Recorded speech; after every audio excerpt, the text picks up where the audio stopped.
As a review, Chapter 2, we'll finish it today. The business combinations and consolidations.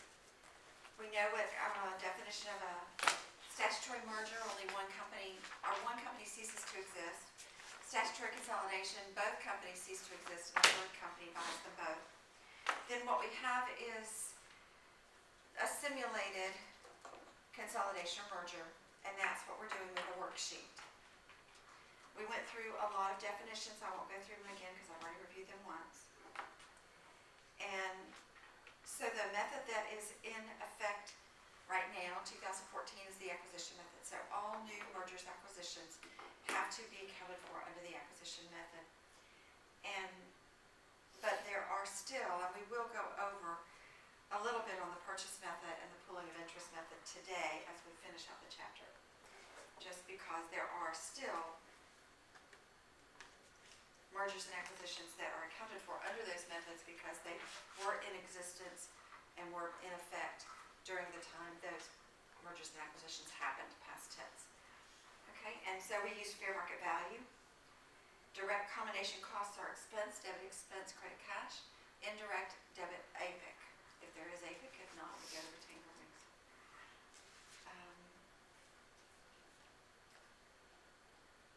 And so we started last time on problem 15. Let's go back to that and look at it.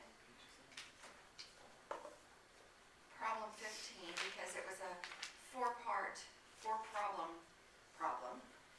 Same data was used for 15, 16, 17, and 18. And so we are on page 75. Remember that we had True Data, and they were big, and WebStat, which is small.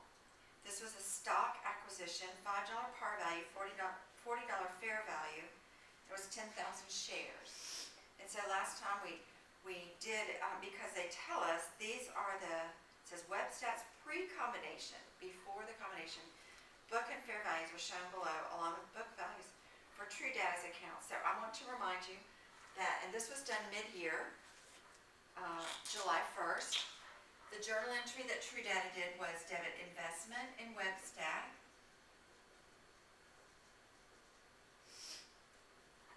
For, I believe it was $400,000, $40 a share, 10,000 shares. Then they credited common stock for par per share times number of shares. And they also credited APIC.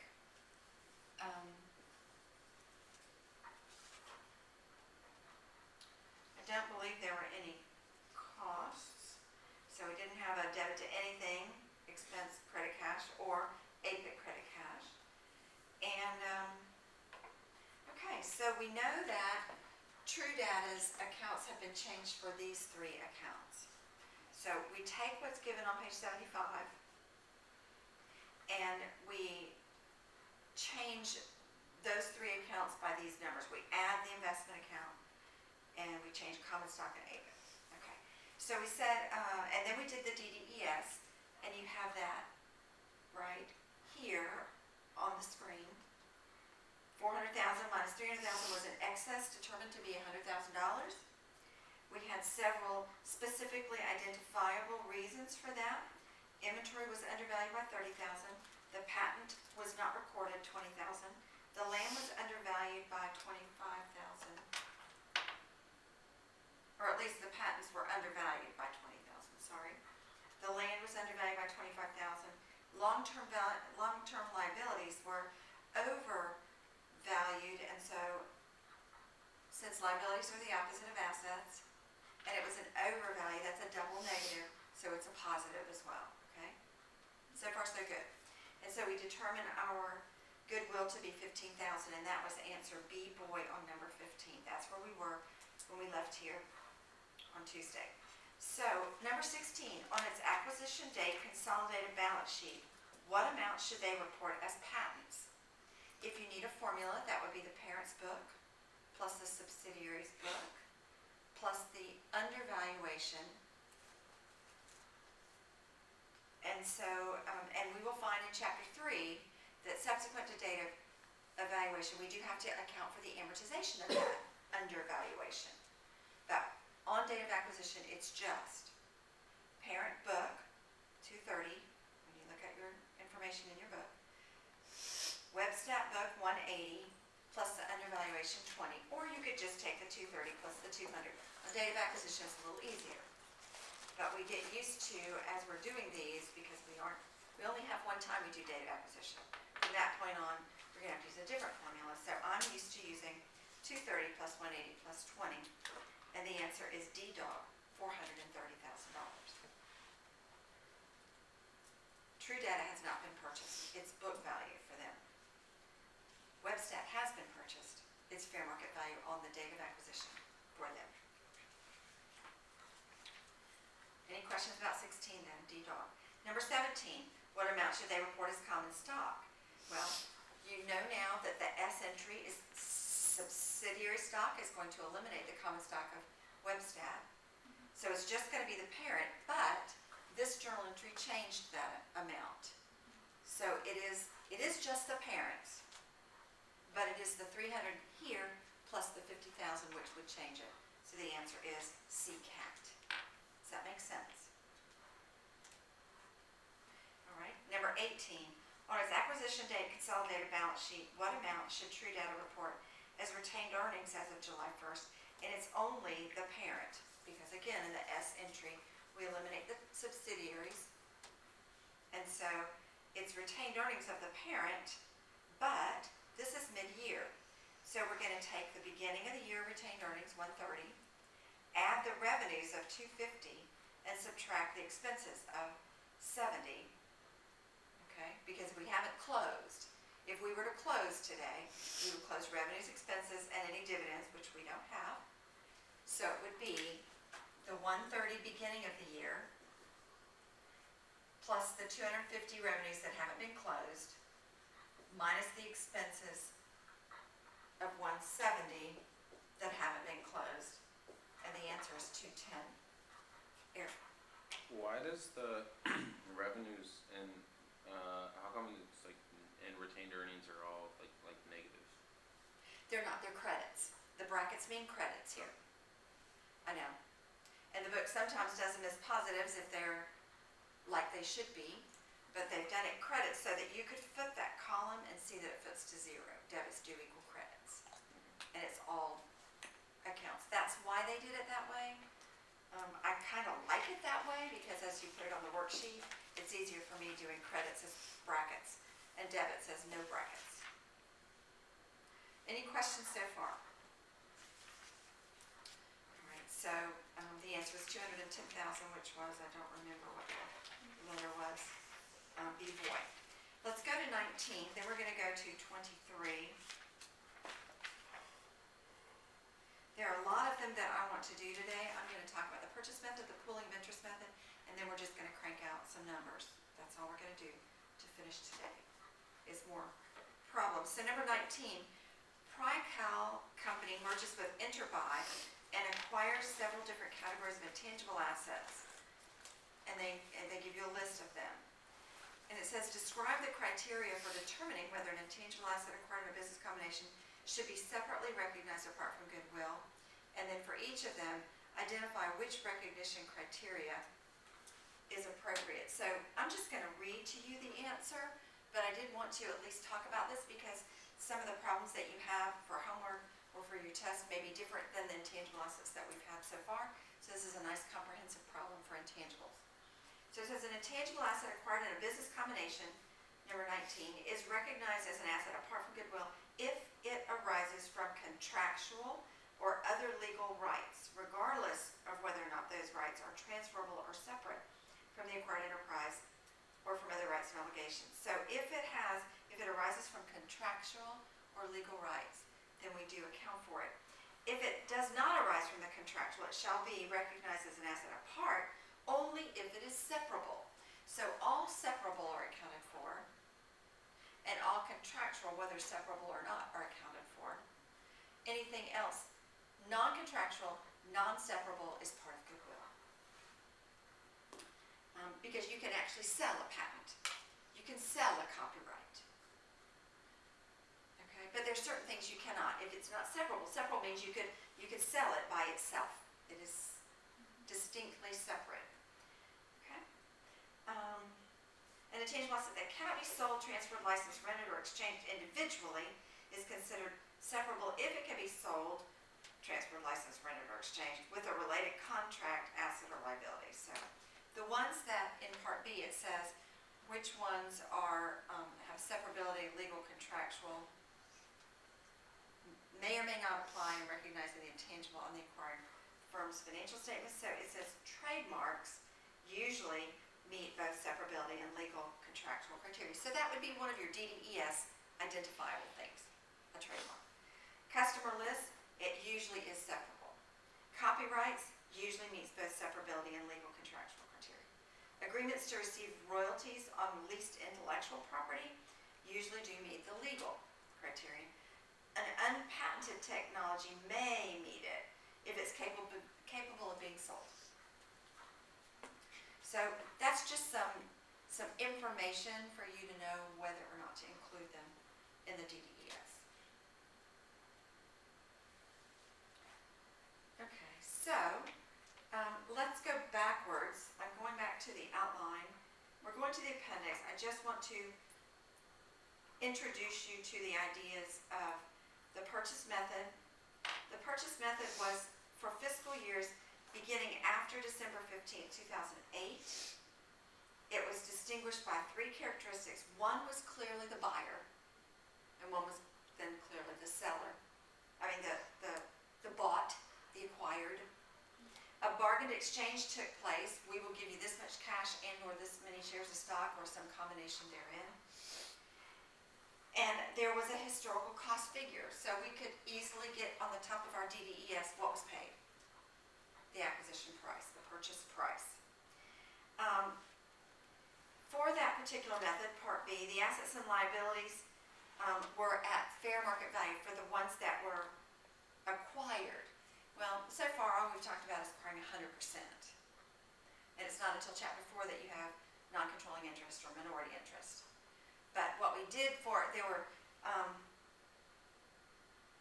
there was a lot of different ways at first to determine what the non-controlling interest. Do you use book value for those assets because they weren't purchased? Or do you do fair market value because they're all controlled? And so could you say that they've been, you see what I'm saying? There was a problem. What do you use for that non-controlling interest, book value or fair market value? So for the final, is it just gonna be 1, 2, and 3? Because that's what's on the homework, or is the final gonna be 1, 2, 3, and 4? Like chapters. For outline? Yeah. Yeah, I don't remember that you have anything. If you do, it's a conceptual problem for the purchase and the pooling. Okay. It's not computational, and the problem that you will do, half the points, will be the acquisition method. Okay. And the DDESs will be acquisition method, just acquisition. Okay, so any portion of the payment made in excess of the fair value then was attributable to goodwill. And at that time, we still had a requirement by GAAP that if there was a bargain purchase, there was that gain, it was an extraordinary gain. It's no longer an extraordinary gain. So that was the difference between purchase and acquisition. The pooling of interest was, in my vernacular, it was like the lemonade stand. If you had a lemonade stand as a kid, and your neighbor across the street had one, and you just decided to put all the lemonade into one pitcher, and all the cups together, and just join forces, that was a pooling of interest. Nobody was acquiring anybody. Okay? When I was a student in the 70s, the pooling of interest was less than 5% of mergers and acquisitions. By the time pooling died, it was 95%. It had totally flipped. The pooling was never intended to be the regular way to do mergers and acquisitions. It was supposed to be for that elite few that really just combined forces. But people began to see the advantages of pooling, so they structured the mergers and acquisitions so that they would be a pooling, even though in substance they probably were purchases. We were the only developed country in the world that used pooling of interest. So it was bad GAAP. And it died in June of 2002. It's been prohibited since June of 2002. There were two pronouncements that came out on the same day, because we used to be able to amortize goodwill. We'd have goodwill, and then we amortized it. Well, amortization causes expense. So yes, purchase method was really good because the assets were at fair market value. That gave you more net assets, higher assets because they're at fair market value, and almost always were undervalued. But by putting goodwill on the balance sheet, we had to amortize it, which made net income go down. And because PE ratio, earnings per share were so critically important, then having lower earnings made the purchase method not good. People didn't like it. They didn't like the amortization of goodwill. So on the same day, a lot of countries around the world, their goodwill is expensed in the year that it's incurred. It's not an asset, it's not even capitalized. It's just expensed as a cost of buying the corporation. Okay? Which I think is probably better GAAP. Because you can't really guarantee that that goodwill is sustainable. But if you'll remember in intermediate, we did goodwill and how we measure it now for impairment. We don't amortize goodwill. It used to be over 40 years for tax purposes, and then it went to 15 years for tax purposes, and all these screwy rules, when really what we need to do is just write it off. But we still don't write it off. What we do is we put it on, and then we measure it each year for impairment, right? We know that. So the same day, these two pronouncements came out. No more amortization of goodwill measured for impairment, and no more pooling of interest. Because by not amortizing goodwill, we took away what was disliked about the purchase method. Okay, so that's kind of your history. The pooling has 12 criteria. They were hard to meet, but people were jumping through fiery hoops and razor wire and all kinds of things just to make sure they got it as a pooling. I remember one of my faculty colleagues, he's retired and then he passed, but he came to me, he was on a board, a publicly traded corporations board. He said, why do we want this? And I said, they don't want the goodwill amortization. He said, because we talk about, we want to acquire this corporation, but we've got to do it with the pooling. And he wasn't an accounting faculty, and so that was the deal. That they actually would have big meetings about, can we make it a pooling? If we can't, we're not going to acquire them. And so it was to that point of extremity. I think it was ridiculous.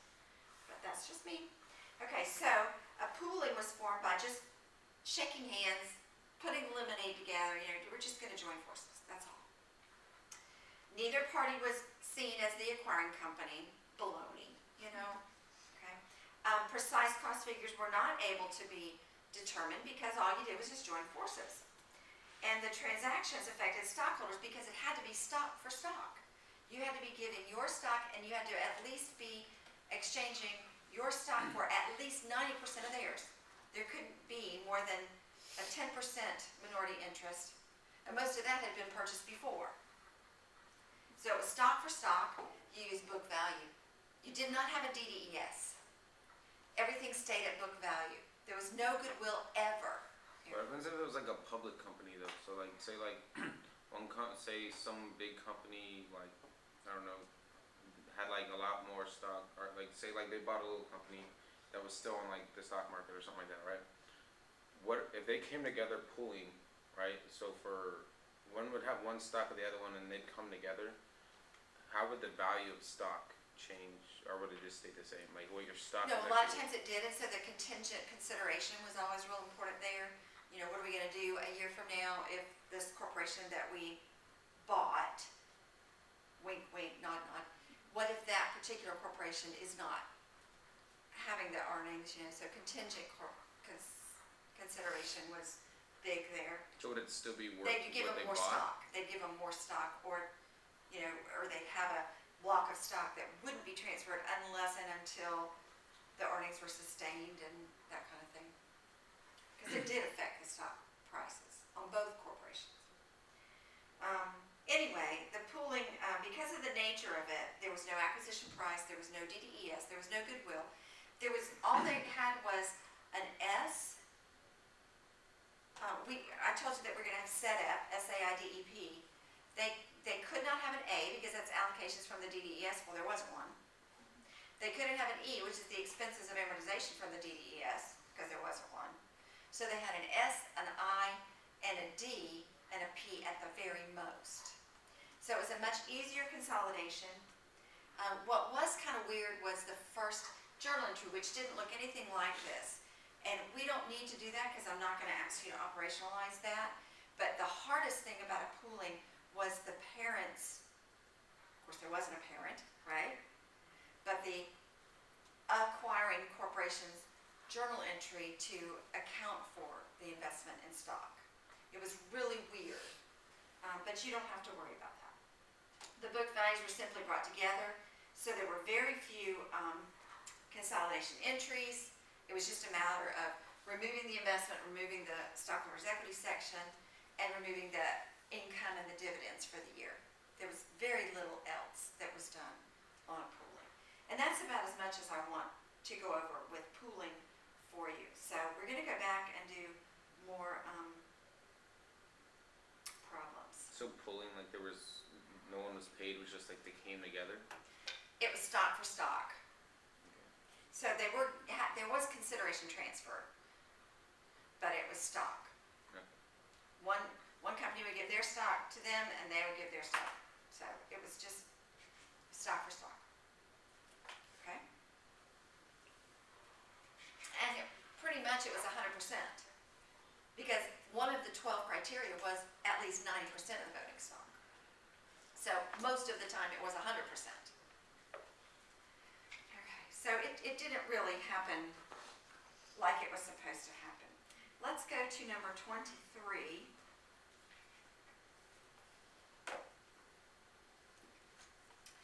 Says, I'm on page 77, on May 1st, Soriano Company reported the following account balances along with their estimated fair value. So Soriano is little.